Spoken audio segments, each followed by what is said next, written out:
मेरा नाम अंजलि है और मैं उन बदनसीब बच्चों में से हूँ जिनके माता-पिता उन्हें बचपन में ही छोड़कर इस दुनिया से चले जाते हैं। माता-पिता के गुजरने के बाद मैं अपने विनोद अंकल और सीमा आंटी के साथ रहने लगी। सीमा आंटी मुझे बिल्कुल पसंद नहीं करती थी, लेकिन विनोद अंकल मेरा बहुत ख़याल रखते थे। इसी बात पर विनोद अंकल और सीमा आंटी में आए दिन झगड़ा होता रहता। विनोद अंकल मुझे अपनी बेटियों की तरह ही समझते थे। जो चीज़ वह उनके लिए लेकर आते वही मेरे लिए भी लेकर आते, लेकिन सीमा आंटी वह चीज़ मुझसे छीनकर अपनी बेटियों को दे दिया करती थी। वक्त गुजरता गया और विनोद अंकल वक्त के साथ बीमार रहने लगे और एक दिन अचानक से उनकी मौत हो गई। मैं फिर से अकेली रह गई। विनोद अंकल की मौत के बाद सीमा आंटी ने अपना असली रंग दिखाना शुरू कर दिया। जो थोड़ा बहुत वह विनोद अंकल की वजह से कह नहीं पाती थी, अब उन्होंने उसका बदला लेना शुरू कर दिया। घर के सभी नौकरों को हटाकर उन्होंने घर का सारा काम मेरे ऊपर डाल दिया। उस वक्त मेरी उम्र 18 साल थी और 18 साल की लड़की पूरा घर संभालने लगी। जैसे जैसे सीमा आंटी कहती मैं वैसा ही करती, उनके खिलाफ एक शब्द भी नहीं बोलती, क्योंकि उन्हें मेरी बातें सुनना बिल्कुल पसंद नहीं था। वह बस यही चाहती थी कि मैं हमेशा अपना मुंह बंद रखूं और चुपचाप घर का हर एक काम करती रहूं और घर के बाहर किसी से भी इसके बारे में ना कहूं। इसलिए वह मुझे कभी भी घर से बाहर नहीं जाने देती थी। सीमा आंटी का एक बेटा था, उसका नाम था रोहन। रोहन 20 साल का था और ना जाने उसका दिल मुझ पर कब आ गया, पता ही नहीं चला। वह मन ही मन मुझे पसंद करने लगा था और सीमा आंटी को यह बात बिल्कुल भी बर्दाश्त नहीं होती कि जिस लड़की से वह बचपन से नफरत करती आ रही थी वही उनके घर की बहू बन जाए। अपने बेटे की शादी के लिए सीमा आंटी के बहुत अरमान थे। वह अपने बेटे के लिए एक पढ़ी लिखी खूबसूरत और एक अमीर ख़ानदान की लड़की से शादी करना चाहती थी, और मैं तो गरीब लड़की थी जिसके माता पिता बचपन में ही गुजर गए थे और उन्हें मुझसे शादी करने पर दहेज में कुछ भी नहीं मिलता। वह यह बात बहुत अच्छी तरह से जानती थी। हाँ, लेकिन मैं बहुत खूबसूरत थी, इतनी खूबसूरत कि खुद को शीशे में देखती तो हैरान होती। क्या यह सच में मैं ही हूँ? यह चेहरा क्या मेरा ही है? ये आँखें, ये होंठ, ये काले घने बाल, क्या सच में मैं इतनी खूबसूरत हूँ? और एक यही खूबी मेरे अंदर थी जिसकी वजह से कोई भी मुझसे शादी करने के लिए तैयार हो जाता।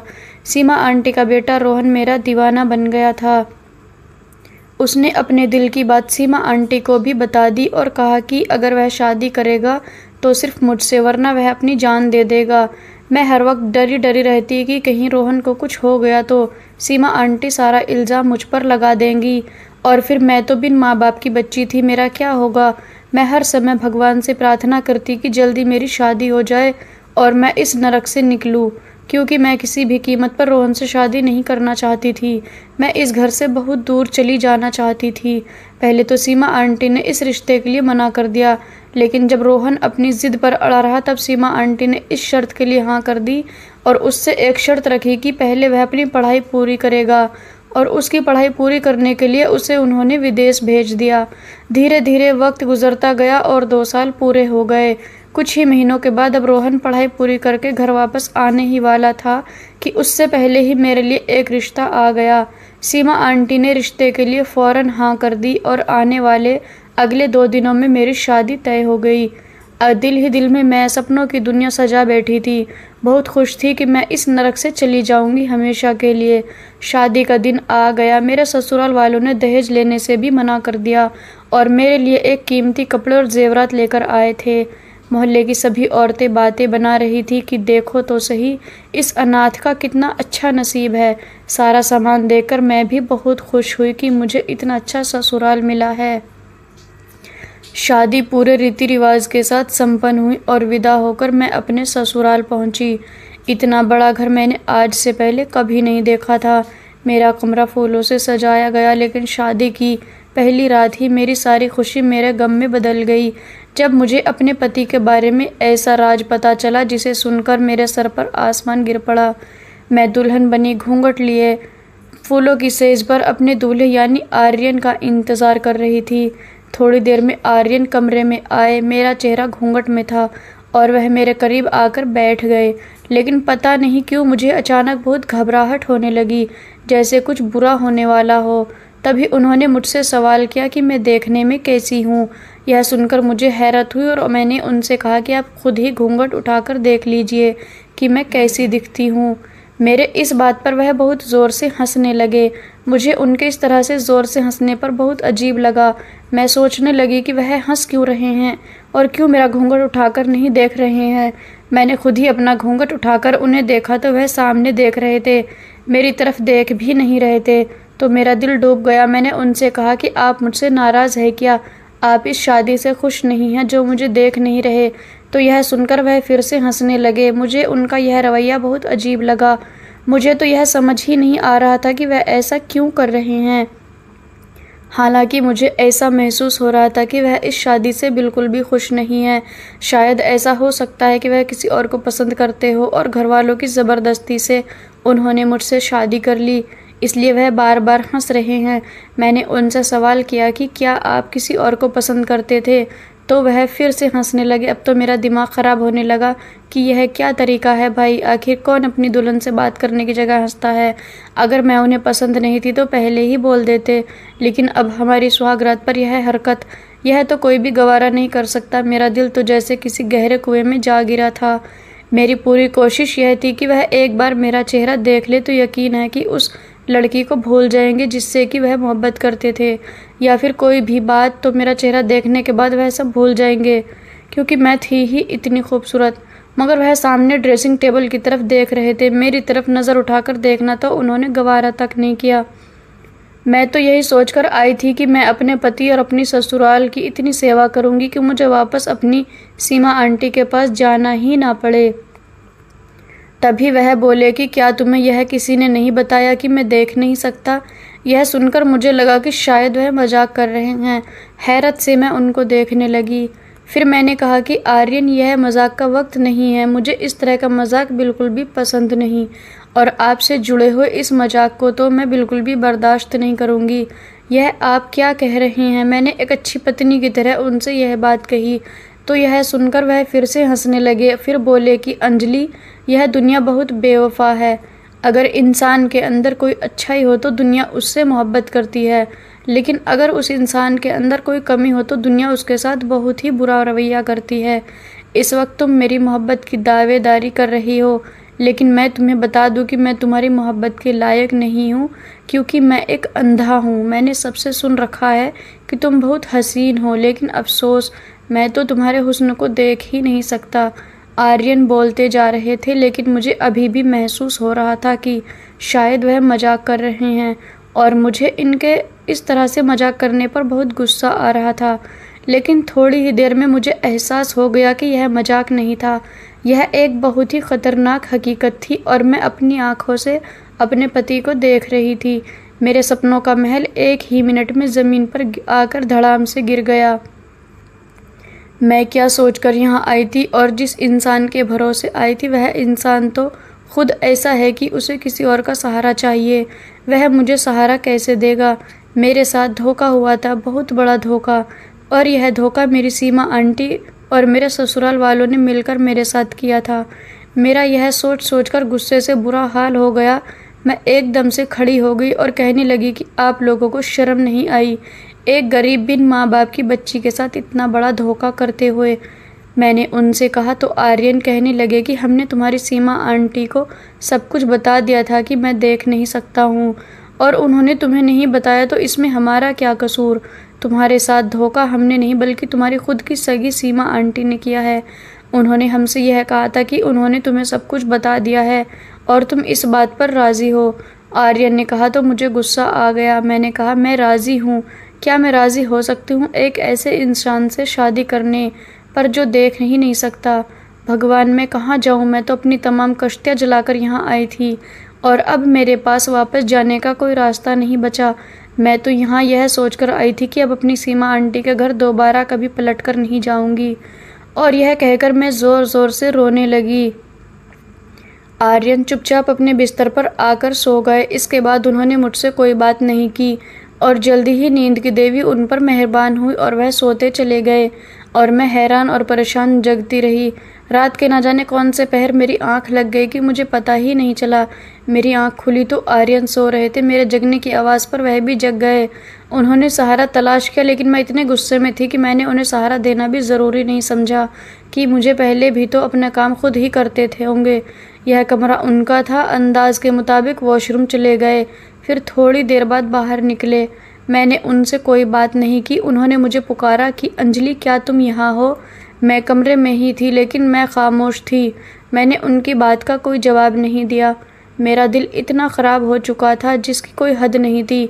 मैं 20 साल की खूबसूरत जवान लड़की थी और उस पर जुल्म यह हुआ कि मेरा पति अंधा मिला, जो मेरी खूबसूरती को ना तो देख सकता था और ना ही मेरी खूबसूरती की तारीफ़ कर सकता था। अपनी जवानी बेकार होने का दर्द सिर्फ मैं ही जान सकती थी। मुझे तकलीफ़ हो रही थी और मेरी तकलीफ़ कोई दूसरा जान ही नहीं सकता था। दिन ऐसे ही गुजरते गए। मेरे ससुराल में दिल नहीं लगता, और लगता भी तो कैसे, क्योंकि जिसके भरोसे में आई थी वह तो किसी काम का ही नहीं था। मेरी सास ने मुझसे कहा कि तुम्हारी सीमा आंटी को हमने सारी हकीकत बताई थी और उन्होंने कहा था कि तुम राज़ी हो, क्योंकि तुम इंसानी हमदर्दी की खातिर आर्यन से शादी करना चाहती हो, और अब मुझे तुमसे एक पोता चाहिए। मुझे नहीं पता, तुम मुझे हर हाल में पोता दो। अपनी सास से बात करने के बाद मुझे एहसास हो गया था कि मेरे ससुराल वालों की इसमें कोई गलती नहीं थी। उन्होंने मेरी सीमा आंटी को अंधेरे में नहीं रखा था, लेकिन मेरी सीमा आंटी ने मुझे धोखा दिया और मेरे साथ जुल्म किया। लेकिन मैंने अपने सास से कहा तो क्या ज़रूरत थी आपको अपने अंधे बेटे की शादी करने की, जिस पर वह बेचारी रोना शुरू हो गई और कहने लगी कि मेरे बेटे को अंधा तो ना कहो। मुझे भी गुस्सा आ गया। मैंने कहा कि अंधे को अंधा ना कहूँ तो क्या कहूँ। मैं ऐसे ही पत्थर दिल पहले तो नहीं थी, लेकिन मेरे साथ जो हालात गुजरे उन्होंने मुझे ऐसा बेरहम और पत्थर दिल बना दिया। बचपन से लेकर अब तक तो सीमा आंटी के रवैयों ने मुझे चोट पहुंचाई, और इसके बाद अब शादी हुई तो शादी के बाद इस धोखे ने मुझे पूरी तरह से तोड़कर रख दिया। दूसरों के एहसास की मुझे कोई फिक्र नहीं थी, क्योंकि खुद मेरा अपना दिल चकनाचूर हो चुका था। मैं बुरे तरीके से टूट गई थी और मेरी समझ में नहीं आ रहा था कि मैं करूँ तो करूँ क्या। फिर भी मैंने बहुत कोशिश की दिल लगाने की, लेकिन मेरा दिल नहीं लगता। मैं चाहती थी कि मेरी खूबसूरती की तारीफ़ हो। मैं हर वक्त रोती रहती थी। आर्यन बंद कमरे में मेरी सिसकियाँ सुनते थे, मुझे चुप करने की कोशिश करते थे, लेकिन मुझे उनका वजूद ही अपने साथ बर्दाश्त नहीं होता था। न जाने मुझे क्या हो गया था, मेरी पूरी सोच ही नकारात्मक हो गई थी। फिर एक दिन आर्यन ने सुबह सुबह मुझे कहा कि वह शहर से दूर किसी काम से जा रही हैं। वापसी पर उन्हें थोड़ी देर हो जाएगी। अक्सर वह बाहर जाते वक्त ड्राइवर को अपने साथ ले जाते थे और उसी के साथ घर वापस आते थे। अब जब वह चले गए तो मैंने सुकून का सांस लिया। मैं काम वगैरह तो कुछ भी नहीं करती थी, हर वक्त गुस्से में ही रहती थी, क्योंकि वैसे भी सारा काम नौकर नौकरानी ही करते थे। यहाँ पर हर सहूलियत थी, बस कमी थी तो सिर्फ एक बात की, कोई मेरी खूबसूरती को देखने वाला नहीं था। इसी तरह से मैं सो गई और आधी रात को अचानक मुझे प्यास लगने की वजह से मेरी आँख खुल गई। मैं पानी पीने के लिए किचन तक गई और फ्रिज से पानी निकालकर पीने लगी कि अचानक मेरे पीछे से किसी ने मेरे मुंह पर हाथ रख दिया ताकि मेरे मुंह से आवाज़ नहीं निकल सके, और मेरे कान पर फुसफुसाया कि तुम बहुत खूबसूरत हो। मैंने जब से तुम्हारा हसीन चेहरा देखा है तब से मैं तुम्हारा दीवाना हो गया हूँ। आज तुम्हारा पति घर पर नहीं है, हालांकि वह अंधा है और देख नहीं सकता, लेकिन फिर भी मैं उसके सामने घर पर आना नहीं चाहता था, और इसीलिए आज आया हूँ कि तुमसे खुलकर अपने प्यार का इजहार कर सकूँ। मैं तुम्हें बता दूँ कि मैं तुम्हारे पड़ोस में रहता हूँ और रोज़ाना अपने कमरे की खिड़की से तुम्हारा दीदार करता हूँ। मुझे बहुत अफसोस है कि तुम जैसी हसीन और खूबसूरत लड़की की शादी एक ऐसे इंसान से हो गई जो तुम्हारी जवान खूबसूरती को देख ही नहीं सकता। मैंने आंखें घुमाकर देखा तो उसने नकाब पहना हुआ था। उसकी आंखें दिख रही थी। मैं किस्मत और हालात की मरी हुई लड़की थी, और जब किसी और के मुंह से अपने लिए तारीफ़ सुनी तो मुझे बहुत अच्छा लगा, बशर्ते कि मैं उसकी बातों पर गुस्सा करती। मुझे उसकी बातें बहुत अच्छी लगी और मैं ऐसी बातों को सुनना भी चाहती थी जो मेरी खूबसूरती को सराहे। मैंने उसे इशारों में कहा कि मुझे बोलने तो दो। उसने मेरे मुंह से हाथ हटा लिया। मैंने पूछा कि तुम कौन हो? वह कहने लगा कि मैं तुमसे मोहब्बत करता हूँ और रोज़ाना तुम्हें देखता हूँ। मैंने उसे कहा, यहाँ से चले जाओ, मेरे पति किसी भी वक्त आ सकते हैं। तो उसने कहा कि मुझे तुम्हारे पति की पूरी खबर है, वह कल सुबह। मैंने उसे वहाँ से भगा दिया। लेकिन अब जब भी आर्यन काम से कहीं बाहर जाते तो वह नकाबपोश घर पर आ जाता। ना जाने उसने कौन सा चोर रास्ता बना लिया था। पहले वह किचन में आ जाता था और अब मेरे कमरे की खिड़की पर चढ़कर मेरे कमरे में ही आ जाता था और हम दोनों सारी सारी रात बातें करते रहते थे। वह मेरी खूबसूरती की तारीफ़ करता और मैं सुनती रहती और मुझे बहुत अच्छा लगता, लेकिन वह हमेशा नकाब लगाए रखता था। मैंने उससे कई बार कहा कि नकाब हटाकर मुझे अपना चेहरा तो दिखाओ, लेकिन उसने कहा कि वक्त आने पर दिखाऊंगा। उसकी आंखें बहुत खूबसूरत थी। आंखों को देखकर लगता था कि वह खुद भी एक हैंडसम लड़का होगा और उसकी आंखों से ज़्यादा तो उसकी बातें बहुत ही खूबसूरत थी। यहाँ तक कि मुझे उसकी मोहब्बत भरी बातों की आदत हो गई थी। वह सारा सारा दिन फ़ोन करके मुझसे मोहब्बत भरी बातें करता था। मेरी ज़िंदगी में जिस चीज़ की कमी थी वह मुझे मिल रही थी, लेकिन एक अनजान शख्स जो कि मेरा अपना था ही नहीं, और जो मेरा अपना था वह मेरी तारीफ़ करने से मजबूर था।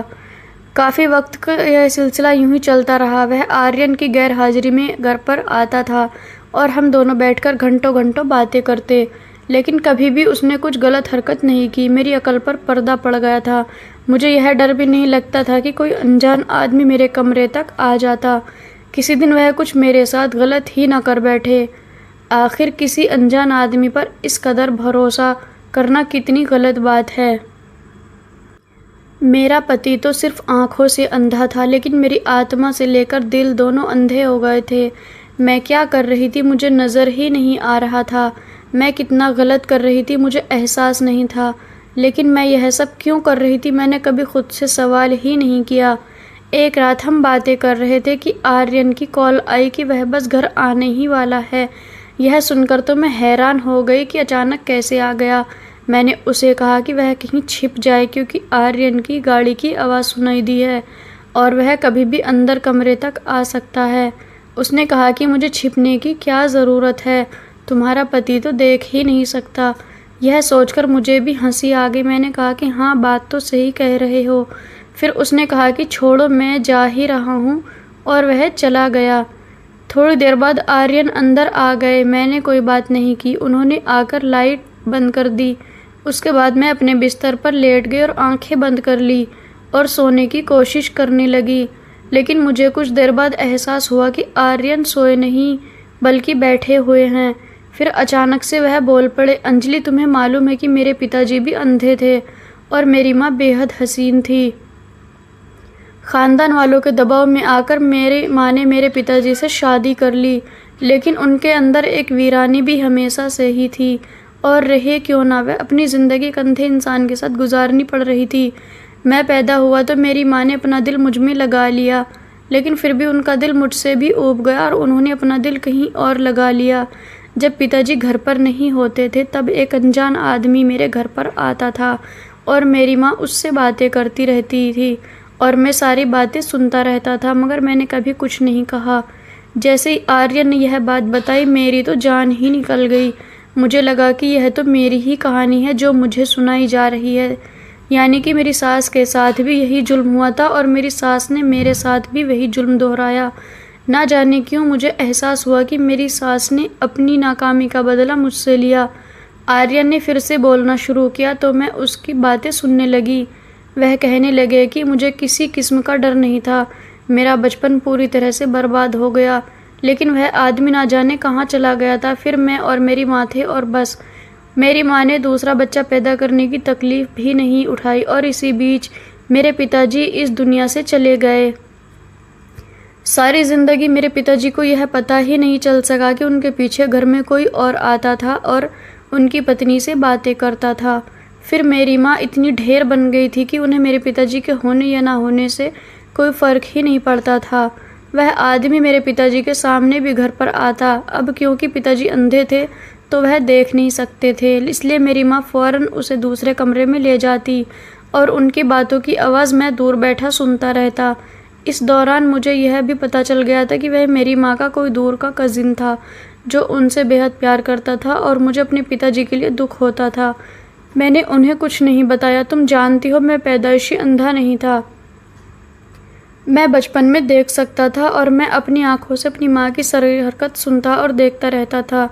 आहिस्ता आहिस्ता मेरी आंखों की रोशनी जाती रही, क्योंकि यह अंधापन मेरे बाप की विरासत थी। मैं लड़कपन को पहुंचा तो बिल्कुल अंधा हो चुका था और मुझे इस बात की खुशी भी थी कि मैं अपनी माँ की कोई भी हरकत देख नहीं सकता। फिर मुझे एहसास हुआ कि मुझे यह सब नहीं करना चाहिए। मैं क्यों किसी और की वजह से अपनी ज़िंदगी में अंधेरा लेकर आऊं और अपनी ज़िंदगी को बर्बाद करूं। इसके बाद मैंने अपना इलाज शुरू किया। और अंजलि, शादी की रात जब पहली बार मैंने तुम्हें देखा, तुम्हारे हुस्न को देखकर हैरान हो गया। यह कहते कहते आर्यन खामोश हो गए और उनकी यह बात मेरे दिमाग पर धमाके की तरह असर कर गई कि वह तो अंधे थे। उन्होंने आखिर मुझे देखा कैसे? मैं एक झटके से उठकर बैठी और अंधेरे में उनके साये को देखती रही। आपने मुझे देख लिया? आप तो मुझे देख ही नहीं सकते थे, क्योंकि आप तो अंधे थे ना। मुझे लगा कि शायद वह भी मजाक कर रहे हैं। तब आर्यन ने आगे कहा कि मैंने लड़कपन के बाद ही अपनी आंखों का इलाज शुरू कर दिया था। मेरे साथ ज़्यादा मसला नहीं था। थोड़े से इलाज में ही और एक ऑपरेशन के बाद मेरी आंखों की रोशनी वापस आ गई थी और मैं सब कुछ देख सकता था। इस दौरान मेरी माँ ने शादी की बात की और यह फैसला कर दिया कि मेरी शादी तुमसे हो जाए। और क्योंकि घर में किसी को पता नहीं था कि मेरी आंखों की रोशनी वापस आ गई है, इसलिए उन्होंने लड़की का फ़ोटो दिखाना भी ज़रूरी नहीं समझा और मैंने भी फ़ोटो देखने की कोशिश नहीं की, क्योंकि मैं तो अपनी माँ से पहले ही नाराज़ रहता था।